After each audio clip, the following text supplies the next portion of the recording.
Hello, and welcome to our podcast about WEB DuBois. I am Noah Evans, And I am Tasneem Ahmed. a remarkable person who is most known for founding the NAACP and a key figure in our Black History Project. Du Bois was a major American Black protest leader who is also a sociologist, historian, author, editor, and activist. Du Bois was the first African American to get a PhD from Harvard University. The U.S. government took Du Bois to court for his anti-war activist in 1951.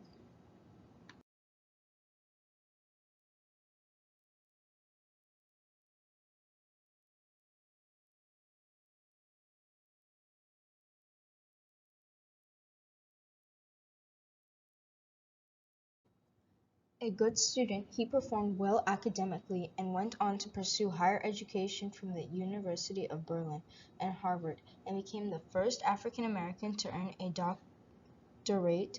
He accepted a job teaching at Wilberforce University in Ohio and developed a keen interest in sociology.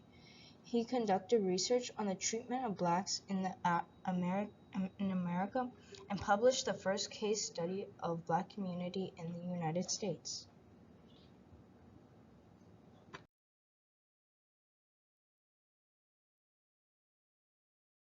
Due to Du Bois's college experience with the Jim Crow laws, he believed that Black Americans deserved a better future. In his literature and organizing efforts, he pushed the idea that social change could be effected through agitation and protest, which he had experienced as a Black protest leader. In addition, he supported Black nationalism and encouraged his followers to read his book Beauty in Black.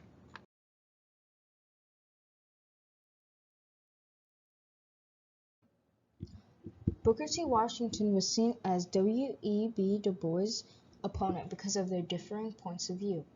While Du Bois believed that black men should be educated because it would empower them and give them their rights, Booker T. Washington believed that black people would be patient and comply with the rules John Crow rules until white people realized that black people were civilized.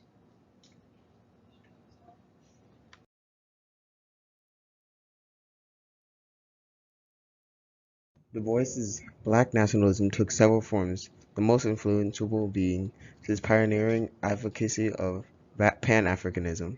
Du Bois was the leader of the first Pan-African Conference in London 1900s. In 1905, Du Bois took the lead in the founding Niagara movement, which is dedicated to attacking the platform of Booker T. Washington. The small organization, which annually met in 1909, was seriously weakened by internal squabbles in Washington's opposition, but it was significant as an ideological foreigner to creation of his organization. Du Bois took a very prominent role in creating this organization to help with segregation.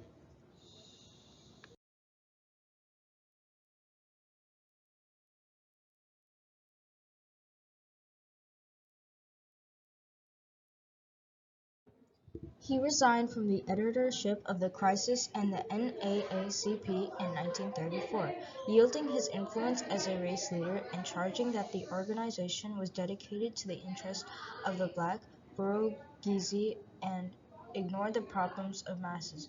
Du Bois' interest in operatives was part of his nationalism that carried out of his Marxist learning, and he turned of the century. He had been an advocate of black capitalism and black support for black businesses. Upon leaving the NAACP, he returned to Atlanta University, where he devoted the next 10 years to teaching and scholarship. In 1940, he founded the magazine Phylon at Atlanta University's Review of Race and Culture. In 1945, he published the preparatory volume of an editor-in-chief, and toward which held he had been working on for decades. He also produced two major books during this period, such as Black Resurrection, an essay towards a history, and he also made Dust of Dawn and several other novels. W. E. D. Du Bois died in 1963, aged 95, in Accra, Ghana.